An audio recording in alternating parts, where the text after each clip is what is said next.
પૂતના ઉપર છે. આ વાતો થઈ. બે વસ્તુ આપણે તારણ કરી નાખવાનું કે સૌથી પહેલી વસ્તુ એ કે મુક્તિ બધું મૂકો એક એમાં એક અનંત જીવન શું અનંત જીવન અને એમાં મૃત્યુ બધી વસ્તુની ઘટનાઓ બીજું કઈ છે નહીં. હાલવાનું છે શું બસ હાલતી વખતે ખાલી એ ધ્યાન રાખવાનું આજે કરવાનું શું બસ શું.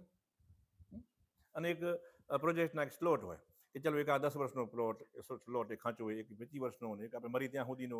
આ બધા જે ખાંચા છે ત્યાં સુધી એક ટૂંકા એજન્ડા હોય શું ટૂંકા એ એજન્ડા કીએ ઓલા મોટા એજન્ડાને સપોર્ટ કરતા હોય શું મોટા એજન્ડાને બસ આ એક ડિઝાઇન છે. હવે આ યંગ સોલ યા મેચ્યોર સોલ કરી શકે.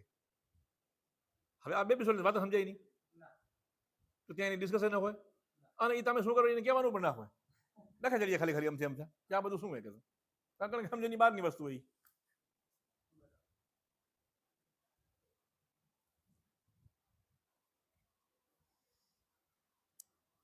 હવે જે ડિસઇન્ફેક્શન ચેમ્બર જે દશરથ બાપુ કરે હે શું ડિસઇન્ફેક્શન ચેમ્બર એટલે કે ઈ હે કે બ્રહ્માંડમાં માયાની અંદર તમે જ્યારે પહેલો પ્રવેશ કર્યો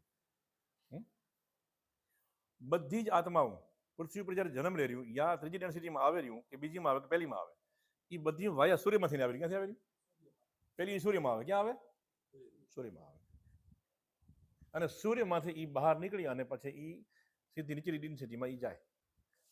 જ્યારે એ સૂર્યમાંથી એ ચેતનાના કણ બહાર નીકળે ત્યારે ગ્રહોની સ્થિતિ અને નક્ષત્રની સ્થિતિ કેવી હતી એ પ્રમાણે એમાં રંગરોગાન થઈને એનું એક સૂક્ષ્મ શરીર બને શું એનું એક સૂક્ષ્મ શરીર પહેલું સૂક્ષ્મ શરીર બને શું પહેલું સૂક્ષ્મ શરીર પહેલો એજન્ડા બન્યો પહેલો એક નકશો બન્યો સ્ક્રિપ્ટ લખાણી. એ જે પહેલી એક સ્ક્રિપ્ટ લખાણી ને છે એ જ છે તમારો મૂળભૂત સોલ જર્ની. શું છે જર્ની અને એ મૂળભૂત સોલ જર્ની છે ને જે એ આખી આઈસી આપણા મૂલાધાર ચક્રની અંદર નીચે 4 પાકડીમાં 1 પાકડીમાં સ્ટોર થઈ જાય અને જીવન શરૂ થાય. પછી પૃથ્વી પર આવ્યા પછી કે અલગ ડેન્સિટી જન્મે પછી આજુ ત્યાંના પ્રભાવો અને માયાના ચક્રથી નવા અનુભવો આવતા જાય અને એની ઇન્ટેન્સિટી શું એ પ્રમાણે એ ચીજો ઉપર યા તો એ જે સોલ એજન્ડા પ્રમાણે એનું ગતિ કરે યા મિક્સિંગ થવા માંડે. શું જો મિક્સિંગ થવા બન્યું તો જે ડિસઇન્ફેક્શન ચેમ્બર એક એવી ચેમ્બર છે કે એની અંદર કોઈ કચરો નહીં જાય. એને તમે ઉપરથી કવર કરી શકો પણ અંદર વાયરસ જઈ શકતો નથી. એટલે બાહ્ય પ્રભાવોથી એ ડિસઇન્ફેક્શન ચેમ્બર અંદર લકાઈ જાય અને એની ઉપર બીજા પ્રભાવો ચાલુ થઈ અને ગાડી બીજે પાટે મને હાલવા. કેટલા જન્મોને અંતે એ ડિસઇન્ફેક્શન ચેમ્બરની ફરતા આમ વીટા ચડી ગયા. માય વાળો માલ અકબંધ પડી ગયો અને ગાડી બીજે પાટે હાલવા મળી. હવે જ્યારે વ્યક્તિ આ ધર્મિક યાત્રા કરવા ચાલુ કરે એટલે એ વીટા પહેલા ઉખરે શું ઉખરે.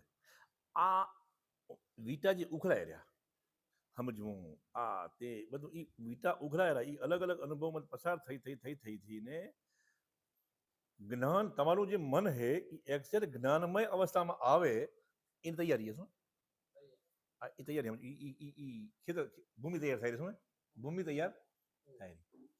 જેવા આટા ઉખડી ગયા અને ડિસઇન્ફેક્શન ચેમ્બર ખોલી હતી અને ડિસઇન્ફેક્શન ચેમ્બર ખોલી હતી એની ઉપર હજારો જન્મથી વીટા ચડેલા હતા અને વીટા ઉખડી ગયા એટલે ઓલી ચીજ થઈ પાદરી શું અને જેવી એ પાદરી થાય એટલે મારી ઓલી ગોટાયેલી પડી હતી શું હજારો જન્મથી ગોટાયેલી પડી હતી અને એનો બ્લાસ્ટ થાય શું થાય જે બ્લાસ્ટ થયો ને જે એ છે કુંડલીની શક્તિનું જાગરણ.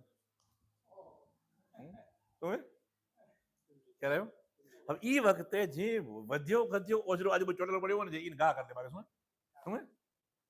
આપણી કોશિકાઓમાં હોય ખાવાની ચળ ને રખડવાની ચળ ને ગાલ બોલવાની ચળ બધી એઠ પડી રહી હોય ને જે એઠ મારે બધી હાઈટ ઉપલા લેવલ ઉપર આવે એમ ગાલો બોલવાનો સ્વભાવ હોય મૂકી દીધી મેં પણ તો એમાં એક પરમાણુ પડી હોય શું જેવી શક્તિ જાગે મારે પર જોર જતો ગાલો બોલવા માટે એકચ્યુઅલી એમાંથી ઘા કરેલું બારે શું એકચ્યુઅલી માંથી સફાઈ